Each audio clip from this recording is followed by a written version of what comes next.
नमस्कार, मी अर्चना आरते। आपल्या घरात नेहमीच आपल्याकडे साठवणीतला मसाला असतो, म्हणजेच माझ्यामध्ये तो मिक्स मसाला। कारण माझी अशी पद्धत आहे की मी जेव्हा जेवण करते तेव्हा फक्त एकच मसाला घालते, कारण तो एक माझा मॅजिक मसाला समजा तुम्ही। तर तो मी आज तुम्हाला दाखवणार आहे। कारण मसाल्याचा डबा उघडला ना की आपण काय करतो, धणा पावडर घालतो, जिरा पावडर घालतो, कुठे बडीशेप पावडर घालतो, कुठे शहाजिरा फोडणीला घालतो।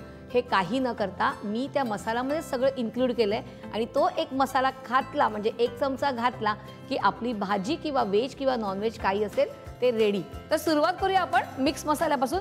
त्यासाठी आपण घेतोय सुकी मिरची आणि ह्या भाजून घ्यायच्या आहेत। या सुक्या मिरच्या काय करायची, तुम्ही देठ काढायची आहेत आणि कधी कधी म्हणजे पूर्वी आपली आजी वगैरे असायची ना, ती काय करायची, उन्हामध्ये मस्तपैकी अशी छान स्वच्छ अशी साडी घालायची आणि त्याच्यावरती या मिरच्या 2 ते 3 दिवस सुकत ठेवायची।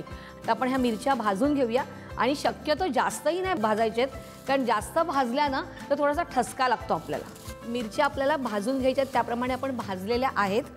गॅस बंद करूया। आपण आधी मिरच्या बारीक करतोय मिक्सरला।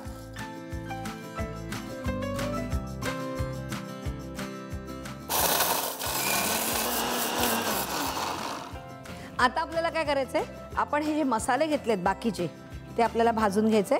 आपण इथे घेतो धणे, ते थोडेसे जास्त प्रमाणात घेणार आहोत आपण। एक जायपत्री घेतली आपण इकडे, वेलच्या,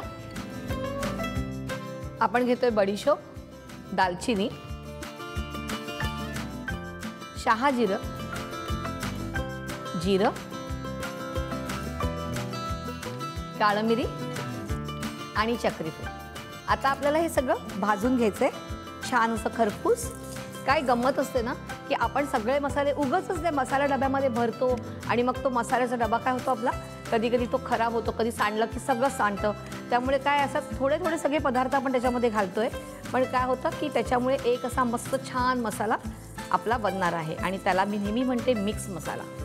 जास्त नाही भाजायचे, कारण नाहीतर मग आपल्या मसाल्याचा रंग बदलतो। आता आपण गॅस बंद करूया। सुंदर लाल रंग आलेला आहे, हे भाजलेलं सगळं ह्यात घालूया आणि पुन्हा मिक्सरला ग्राइंड करायचं आहे। बघूया झालंय का, मस्तपैकी झालंय, छान सुगंध येतोय। आपण आता हे एका बाटलीमध्ये भरून ठेवूया। पण पूर्वी कसं असायचं, चिनीमातीच्या मोठ्या बरण्या असायच्या किंवा काचेच्या बरण्या असायच्या आणि त्याला मलमलचा पांढरा शुभ्र कपडा लावायचा आणि त्याला असं साईडने दोरा बांधला जायचा आणि ते वरती असे कोपऱ्यात कुठेतरी ठेवायचे आणि मग तो मसाला संपला की तो काढायचा आणि मग तो छोट्या भरणीमध्ये भरायचा। आणि मोठ्या भरणीमध्ये थोडेसे न टिकायला पाहिजे म्हणून आपण हिंगाचे खडे ठेवतो, त्यामुळे काय होतं मसाला तुमचा खराब होत नाही। तर आता आपण हा आधी भरून घेऊया।